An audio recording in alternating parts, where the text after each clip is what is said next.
लोग अपने ऊपर ध्यान नहीं दे पा रहे हैं, अपने परिवार पर ध्यान नहीं दे पा रहे हैं, एक प्रपंच सबके पीछे लग गया, उसका नाम है मोबाइल।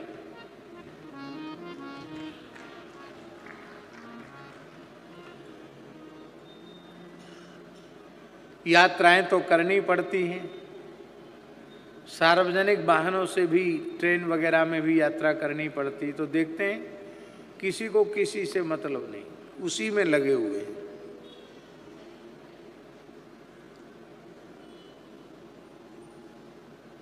कोई बहुत बड़े व्यापारी हो तब तो बात अलग है, व्यापारी नहीं है,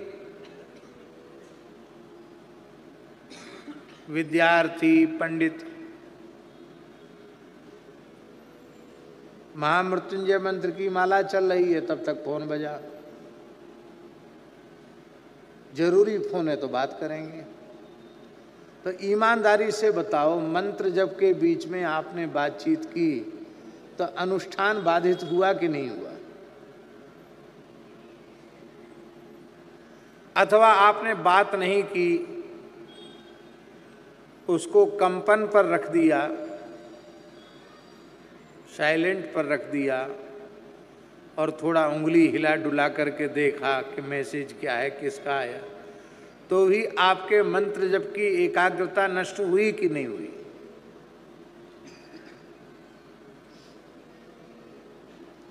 आज इस मोबाइल के कारण अनुष्ठान भी सफल नहीं हो रहे हैं। मंदिर के भीतर सबका प्रवेश नहीं होना चाहिए, मंदिर की मर्यादा रहनी चाहिए, यही शास्त्रीय व्यवस्था है, पर मोबाइल भीतर जा रहा है। धन्य है, कितनी तपस्या की हुई होगी मोबाइल ने। शौचालय से लेकर मंदिर तक जा रहा है। अभी एक सप्ताह पहले हमको मालूम पड़ा कि लोग शौचालय में भी, बाथरूम में भी मोबाइल लेके जाते हैं। हमारे ही एक संत हैं अनुराग दासी, उन्होंने बताया कि महाराज जी मोबाइल बाथरूम में लेके जाते। मैं कि नहीं, बाथरूम में तो क्या कम, अरे नहीं आपको पता नहीं। मैं तो पहली बार सुन रहे हम, बाथरूम में क्या जरूरत पड़ गई मोबाइल की?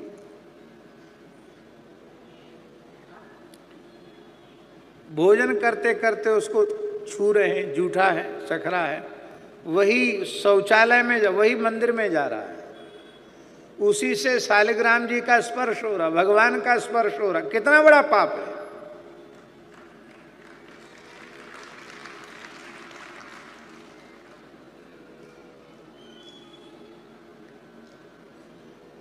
ये ताली बजाने के लिए हम नहीं बोल रहे हैं, ना हम ताली पसंद करते हैं,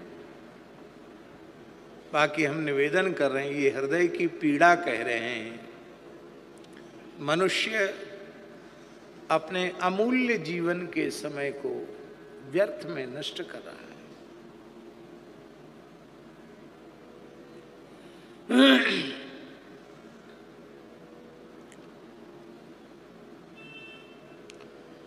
आपकी 100 वर्ष की आयु मान लो है,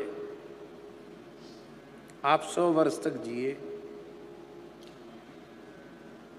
और 100 वर्ष में आपने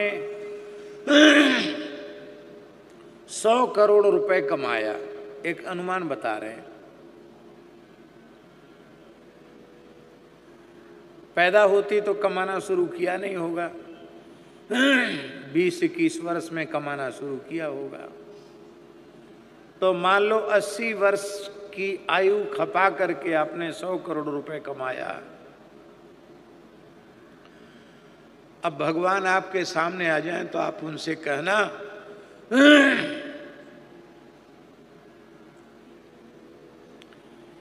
कि हम जितना जी चुके हैं इतनी ही आयु हमको दे दो,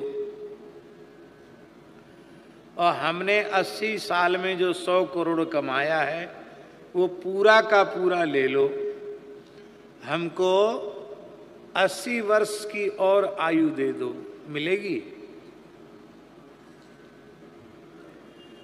तब वो कहे कि नहीं 40 वर्ष की दे दो, 80 नहीं दे सकते, आधा कर दो, उतना भी नहीं मिलेगा। उससे आधा कर दो, 20 वर्ष दे दो, बोले नहीं। 20 दिन की दे दो, बोले नहीं मिलेगी। 20 घंटे की दे दो, बोले नहीं मिलेगी। 20 मिनट की दे दो, नहीं मिलेगी। 20 सेकंड की दे दो, बोले नहीं मिलेगी। मौत आ जाएगी तो 1 सेकंड की आयु आपको नहीं मिलेगी। मृत्यु आपकी आ गई तो 1 सेकंड भी आपको 100 करोड़, 1000 करोड़, लाख करोड़ रुपए देकर भी 1 क्षण की आयु आपको नहीं मिल सकती है। तीनों लोगों की संपत्ति लुटाकर भी 1 क्षण की आयु नहीं मिल सकती है। समय इतना मूल्यवान है, इतने मूल्यवान समय को हम नष्ट कर रहे हैं। हाँ, इस अंश में हम विज्ञान को धन्यवाद देते हैं कि कुछ विवेकी लोग मोबाइल के माध्यम से महत्पुरुषों की, सत्पुरुषों की वाणियाँ सुनते हैं। उतना तो ठीक है, उतने में हम बुराई नहीं करेंगे, पर इसके अतिरिक्त जो प्रपंच में समय नष्ट करते हैं बहुत बुरी बात है। हमारे वृंदावन में एक बहुत अच्छे संत हैं, राधा वल्लभ संप्रदाय के पूज्य श्री प्रेमानंद बाबा।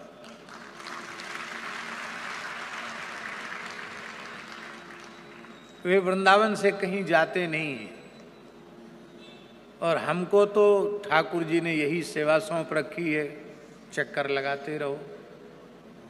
तो हमको तो लगातार प्रवास में रहना पड़ता है। तो हम चाहे किसी प्रदेश में जाएं, वहाँ तमाम युवक युवतियाँ ऐसे मिलते हैं जो कहते हैं कि हम बाबा का सत्संग मोबाइल पर सुनते हैं, उससे हमारा खान पान पवित्र हो गया, हमारा जीवन बदल गया, हम नाम जप में लग गए। अनेक लोग अपनी अनेकों अनुभूतियाँ बताते हैं और पूरे देश में बहुत बड़ा क्रांतिकारी परिवर्तन उनके सत्संग के माध्यम से आया। प्रत्यक्ष नहीं, आधुनिक विज्ञान के माध्यम से जो सत्संग मिल रहा है उससे लोगों के जीवन में परिवर्तन आया।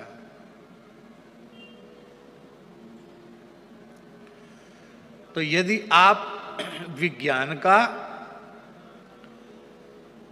उत्तम उपयोग अपने हित के लिए, अपने कुटुंब के हित के लिए कर सकते हैं, उस अंश में अच्छी बात है, पर जो समय नष्ट करने वाली बात है वो नहीं होनी चाहिए।